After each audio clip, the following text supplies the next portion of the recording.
ஜெயிச்சவங்க எல்லாம் யாரு தெரியுமா? இப்ப அமைச்சராக இருக்கிறவங்க யாரு தெரியுமா? நோண்ட ஆரம்பிச்சுட்டானே. போதை பொருள் வித்தவரு, போதை பொருள், கஞ்சா வித்தவரு, கஞ்சா வியாபாரம் செய்தது தெரிய வந்துள்ளது. பொண்டாட்டிய கொடுமைப்படுத்தி வீட்டுல போட்டு அடிச்சவரு, சோனா போனா ஊரே நடுக்கிட்டு இருக்கு. சினிமா படத்துக்கு பிளாக்ல டிக்கெட் வித்தவரு, பிளாக்ல டிக்கெட் விக்கிற நாய், புது சினிமாவை திருட்டு விசிடி வித்தவரு, நீதானே திருட்டு விசிடி தியாகராஜன்? எஸ்.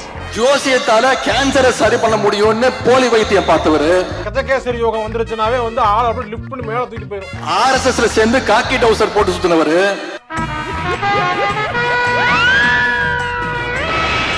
வாச்சாத்தி கொடுமைக்கு முக்கியமான காரணமா இருந்தவரு. அது மட்டும் இல்ல, 3 பேரோட சங்க கிடைச்சிருக்காரு. வேட்பாளர் அறிவுக்கு முந்தின நாள் வேற கட்சியிலிருந்து எகிரி குதிச்சு போனவரு.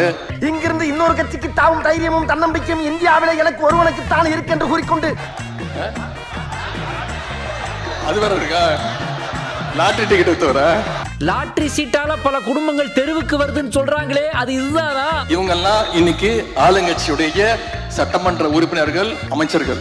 இவங்க பேரும் முதலமைச்சருக்கு தெரியாது. அது தெரிஞ்ச நாயா இங்க வர்றேன், தெரியாம தான் இங்க வந்து குத்த வச்சேன். எந்த அமைச்சருக்கு எந்த துறைன்னு அமைச்சருக்கு தெரியல. ஒரு அமைச்சர் அவர் பிரஸ்ல கேக்குறாரு, நான் சுற்றுச்சூழல் அமைச்சரா இல்ல சுற்றுலாத்துறை அமைச்சரா அப்படின்னு நிருபர்கிட்ட கேக்குறாருங்க. சுற்றுலாத்துறை பத்தி உங்களுக்கு தெரியும்? ஒண்ணும் தெரியாது மண்ணு நல்லா வருது வேணான்னு பாக்குறேன். இந்த மாதிரி ஒரு கேடு கெட்ட ஆட்சி எங்க பாத்திருக்கீங்களா? அமைச்சருக்கு தெரியல என்ன பொறுப்புன்னு, எந்த இலாக்கான்னு தெரியல. மாசா இருந்தீங்க என்ன தமாஸ் பண்ணி விட்டுட்டீங்கல்ல.